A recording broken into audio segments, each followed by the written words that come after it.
कक्षा 12वीं रसायन शास्त्र इकाई 1 ठोस अवस्था में आज हम पढ़ने वाले हैं ठोसों के विद्युतीय गुण इलेक्ट्रिकल प्रॉपर्टी ऑफ सॉलिड। तो चलिए इसे पढ़ना स्टार्ट करते हैं। ठोसों में विद्युतीय गुण उनकी विद्युत चालकता के आधार पर 3 प्रकार के होते हैं। पहला होता है सुचालक, दूसरा होता है कुचालक और तीसरा होता है अर्धचालक। जनरली इन सभी के बारे में आप जानते हैं। आज हम लोग रसायन की परिभाषा के रूप में इनका अध्ययन करेंगे। तो सबसे पहले हम सुचालक देखते हैं। सुचालक 2 प्रकार की चालकता का प्रदर्शन करते हैं। पहला तो होता है धात्विक चालकता और दूसरा होता है आयनिक चालकता। तो धात्विक चालकता मुक्त इलेक्ट्रॉन के कारण पाए जाते हैं और आयनिक चालकता आयन के कारण पाए जाते हैं। तो सबसे पहले हम धात्विक चालकता के बारे में पढ़ेंगे। जितने भी चालक होते हैं वो सभी धातुएं होते हैं और उन धातुओं में मुक्त इलेक्ट्रॉन पाए जाते हैं। इसे समझने के लिए एक परमाणु लेते हैं। इस परमाणु के केंद्र में नाभिक होता है और इसके चारों ओर कक्षाओं में इलेक्ट्रॉन क्या करता है, गति करता है।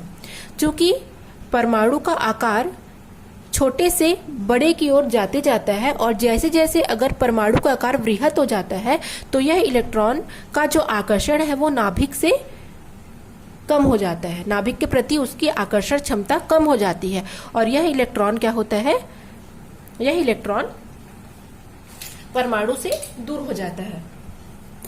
और इस इलेक्ट्रॉन के परमाणु से दूर होने के कारण यह इसी धातु आयनों में इर्द गिर्द घूमते रहता है। जब मेटल्स या धातुओं में जो क्रिस्टल रूप में होते हैं इनमें क्या पाया जाता है, जो इलेक्ट्रॉन होते हैं वो यदि कक्षक से बाहर निकल जाते हैं तो ये धन आयन का रूप ग्रहण कर लेते हैं और यही इलेक्ट्रॉन इनके चारों ओर इर्द गिर्द घूमते रहते हैं या फिर गतिशील आवेश युक्त होते हैं। इसे ही हम मुक्त इलेक्ट्रॉन कहते हैं। तो जितने भी सुचालक होते हैं यदि वो धात्विक चालक है तो मुक्त इलेक्ट्रॉन के कारण उनमें गति पाई जाती है और इसी के कारण उनमें विद्युत का चालक होता है। और दूसरा होता है आयनिक चालक। तो आयनिक चालक किसे कहेंगे? आयनिक चालक आयनों के द्वारा होते हैं और यह आयन 2 प्रकार के होते हैं, धन आयन और ऋण आयन। जैसे एग्जांपल लेंगे NaCl में Na प्लस आयन है और Cl माइनस आयन है। उसी प्रकार यदि हम KCl लेंगे तो पुनः K प्लस आयन है और क्लोरीन माइनस आयन है। ये एक धन आयन और ऋण आयनों से बना आयनिक क्रिस्टल है। जब ये ठोस अवस्था में होंगे तो ठोस अवस्था में होने के कारण इनके आयन किसी भी प्रकार से गति नहीं करेंगे। इस कारण ये क्या होंगे, विद्युत के कुचालक। और जैसे ही इन्हें गलित अवस्था या विलयन रूप में लाया जाएगा तो ये एक चालक की भांति व्यवहार करेंगे। क्यों?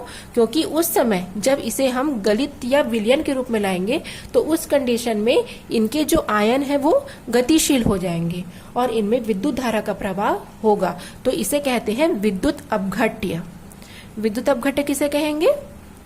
जो जलीय विलयन में या गलित अवस्था में विद्युत का चालन करते हैं उन्हें हम विद्युत अपघट्य कहते हैं। जैसे NaCl, KCl। ठीक है। तो अब हम सुचालक, कुचालक और अर्धचालक की परिभाषा देखते हैं। तो सबसे पहले हम देखेंगे सुचालक, जिसे हम कंडक्टर कहते हैं। तो सुचालक नाम से स्पष्ट है, जिनमें विद्युत धारा का सबसे ज्यादा या अधिकतम प्रवाह होता है उन्हें हम सुचालक कहते हैं। और चालकता की कोटि कितना होगा? चालकता की कोटि 10 की घात 4 से 10 की घात 7 ओम इनवर्स मीटर इनवर्स या ओम-1 मीटर-1 पाया जाता है। वैसे तो ज्ञात कोटि में 27 प्रकार की कोटियां ज्ञात हैं जिन्हें हम यहाँ पर शो कर रहे हैं। ये जो वैल्यू है ये भी आपका बहुत सारे वैज्ञानिकों के विश्लेषण के बाद तय किया गया है। ठीक है। और सुचालक का उदाहरण आएगा, यदि धातुएं हैं तो एल्यूमिनियम, कॉपर, सिल्वर में सबसे ज्यादा सुचालक का गुण पाया जाता है, और विद्युत अपघट्य में NaCl और सल्फ्यूरिक एसिड में सुचालक का गुण पाया जाता है। अब हम पढ़ेंगे कुचालक। कुचालक सबको पता है कि इनमें किसी भी प्रकार से विद्युत का कोई प्रवाह नहीं होता है। जैसे हम नॉर्मल एग्जांपल प्लास्टिक, लकड़ी, रबर ये सब लेते हैं, है ना। अधातु है तो फास्फोरस और सल्फर में अगर विद्युत अनपघट्य, तो विद्युत अनपघट्य किन्हें कहेंगे? जिनमें विद्युत का चालन नहीं होता है, जैसे यूरिया, सुक्रोज, इन सब में विद्युत का किसी भी प्रकार से चालन नहीं होता है, तो इन्हें हम विद्युत अनपघट्य कहेंगे। और इनमें विद्युत चालकता की कोटि 10 की घात ऋण 20 से 10 की घात ऋण 10 ओम इनवर्स और मीटर इनवर्स पाया जाता है। और तीसरा है सेमीकंडक्टर या अर्धचालक। तो अर्धचालक क्या होता है? अर्धचालक में सामान्य ताप पर सुचालक और कुचालक दोनों के गुण पाए जाते हैं, अर्थात इनकी कोटि 10 की घात 9 से 10 की घात 2 ओम इनवर्स मीटर इनवर्स होती है। परंतु यदि अर्धचालक 0 केल्विन या परम शून्य ताप पर है तो ये पूरी तरीके से कुचालक की भांति व्यवहार प्रदर्शित करेंगे। किंतु अगर इसे हम कमरे के ताप पर ले आए तो इनमें विद्युत का चालन होने लगता है, जैसे सिलिकॉन हो गया और जर्मेनियम हो गया। ये एक बेस्ट क्वालिटी के अर्धचालक होते हैं, है ना, जो 0 केल्विन या परम शून्य ताप पर पूर्ण कुचालक होते हैं और कमरे के ताप पर ये विद्युत का चालन करते हैं।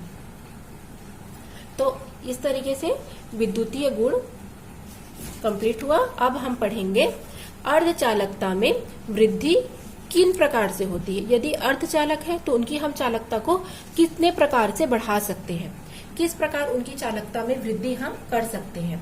तो चालकता में वृद्धि के 2 कारण हो सकते हैं। पहला कारण डोपिंग द्वारा, जिसे हम अपमिश्रण कहते हैं।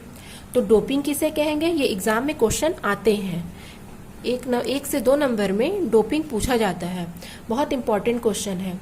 तो किसी भी ठोस में बाहर से यदि अशुद्धि मिलाई जाती है तो यह प्रक्रिया डोपिंग कहलाती है। ठीक है, फिर से किसी ठोस में अशुद्धि मिलाने की प्रक्रिया को हम डोपिंग कहते हैं। और डोपिंग के द्वारा जब हम इलेक्ट्रॉन की संख्या में वृद्धि करते हैं जिससे अर्धचालक बनते हैं या विद्युत चालकता में वृद्धि हो जाती है तो उसे हम एन टाइप का अर्धचालक कहते हैं। और यदि धन छिद्र उत्पन्न हो जाते हैं तो उसे हम पी टाइप अर्धचालक कहते हैं। इन दोनों प्रकार की डोपिंग की प्रक्रिया से विद्युत की चालकता को बढ़ाया जाता है, और इस प्रकार से जो प्राप्त हमको अर्धचालक होते हैं उन्हें हम बाह्य अर्धचालक कहते हैं। और पी टाइप और एन टाइप के अर्धचालक का डिटेल हमने इससे पहले की वीडियो में देख लिया है, तो आप उस वीडियो का स्टडी करके पी टाइप और एन टाइप अर्धचालक क्या होता है इसके बारे में जानकारी ले सकते हैं। अब दूसरा है ताप के वृद्धि के द्वारा। तो क्या हो जाएगा? विद्युत रोधी के ताप में वृद्धि करने से इनकी चालकता बढ़ती है। जैसे कोई भी विद्युत रोधी पदार्थ है, यदि हम उसको गर्म करेंगे तो गर्म करने से उनकी अर्धचालकता बढ़ेगी, और इस प्रकार के अर्धचालकता को हम आंतरिक या अंतर अर्धचालक कहते हैं। तो इन दोनों प्रकार की क्रिया के द्वारा अर्धचालकता को हम बढ़ा सकते हैं। ठीक है, अब हम पढ़ेंगे अर्धचालकता के अनुप्रयोग। ये भी एग्जाम में 1 या 2 नंबर का पूछा जाता है, जो कि जनरली बच्चों से नहीं बनता। क्यों? क्योंकि बच्चे शॉर्टकट क्वेश्चन का आंसर बिल्कुल की तैयारी करके नहीं जाते हैं। तो आप लोग ये गलती बिल्कुल नहीं करेंगे। अर्धचालकों के अनुप्रयोग पढ़ेंगे, बहुत सरल है। डायोड बनाने में, तो डायोड कैसे बनाएगा? अधिकांश एन टाइप और पी टाइप के जो अर्धचालक होते हैं उनका प्रयोग हम विद्युत परिपथ के निर्माण में करते हैं। तो डायोड क्या होता है? इन अर्धचालकों का संयोजन होता है, उनको जोड़ने से अर्धचालक बनते हैं। उन अर्धचालकों के संयोजन से डायोड बनाया जाता है, और इनका उपयोग हम रेक्टिफायर या परिशोधक के रूप में करते हैं। दूसरा आ जाएगा ट्रांजिस्टर बनाने में। ट्रांजिस्टर क्या होता है? या तो पीएनपी संधि होता है या एनपीएन संधि होता है। इस प्रकार के अर्धचालक में हम ट्रांजिस्टर बनाने में उपयोग करते हैं और इसका उपयोग रेडियो या श्रव्य संकेत की पहचान करने में या उसका प्रबंधन करने में किया जाता है। और तीसरा होता है सौर सेल। सौर सेल क्या होता है? एक दक्ष फोटो डायोड होता है जिसका उपयोग हम प्रकाश ऊर्जा को विद्युत ऊर्जा में बदलने के लिए करते हैं। तो ये 3 उपयोग है। यदि 2 नंबर में क्वेश्चन आएगा तो डायरेक्ट आप ये पॉइंट ही लिख सकते हैं, एक्सप्लेन नहीं करेंगे तो भी नंबर मिल जाते हैं। अब हम एक अलग टॉपिक पढ़ेंगे, अतिचालकता। ये भी 2 नंबर के क्वेश्चन में हमेशा पूछा जाता है। ये बहुत इंपॉर्टेंट टॉपिक है, बहुत छोटा और बहुत इंपॉर्टेंट टॉपिक है। एग्जाम में पूछा जाता है सुपर कंडक्टिविटी क्या है या अतिचालकता किसे कहते हैं। तो इस टॉपिक को आप नहीं छोड़ेंगे, देख लेंगे एक बार। बहुत सरल टॉपिक है, अतिचालकता किसे कहेंगे। चलिए शुरू करते हैं। इसकी खोज सन 1913 में कैमरलिंग ओन्स नामक एक वैज्ञानिक थे, उन्होंने की। पुनः इनकी खोज 1913 में कैमरलिंग ओन्स नामक वैज्ञानिक ने किया। परिभाषा क्या हो जाएगी? जब कम ताप पर किसी पदार्थ की प्रतिरोधकता के एकाएक शून्य हो जाने की घटना को हम अतिचालकता कहते हैं। ठीक है, कम ताप पर किसी पदार्थ की प्रतिरोधकता के एकाएक शून्य हो जाने की घटना अतिचालकता कहलाती है तथा जिन पदार्थों में यह घटना पाई जाती है उन्हें हम अतिचालक कहते हैं।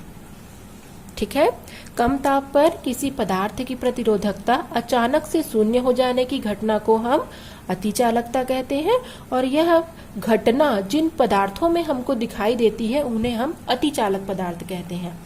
एग्जाम्पल, 4 केल्विन ताप पर मरकरी को हम अर्धचालक के रूप में पाते हैं।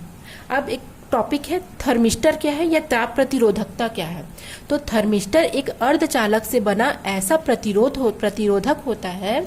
थर्मिस्टर अर्धचालकों से बना एक ऐसा प्रतिरोधक होता है जिसका प्रतिरोध ताप बढ़ाने से तेजी से घटता है, उसे हम थर्मिस्टर कहते हैं। ठीक है, थर्मिस्टर एक अर्धचालक से बना प्रतिरोधक होता है और जिसका प्रतिरोध को ताप बढ़ाने से तेजी से घटते हुए हम देख सकते हैं। अब आता है क्वेश्चन अतिचालकता के अनुप्रयोग या उपयोग, पेपर में आते हैं 2 नंबर में। तो क्या हो जाएगा? इलेक्ट्रॉनिक्स में इसका उपयोग करते हैं हम, और शक्ति संचारण में, शक्तिशाली चुंबकों के निर्माण में, और बिना पटरी के चलने वाली रेलगाड़ी बनाने में हम अतिचालकता का प्रयोग करते हैं। और अतिचालकता को हम सुपर कंडक्टिविटी भी कहते हैं। इसलिए अगर क्वेश्चन आए सुपर कंडक्टिविटी तो कंफ्यूज नहीं होना है। और ये इंपॉर्टेंट टॉपिक है, इसका नोट्स आप तैयार कर लीजिएगा।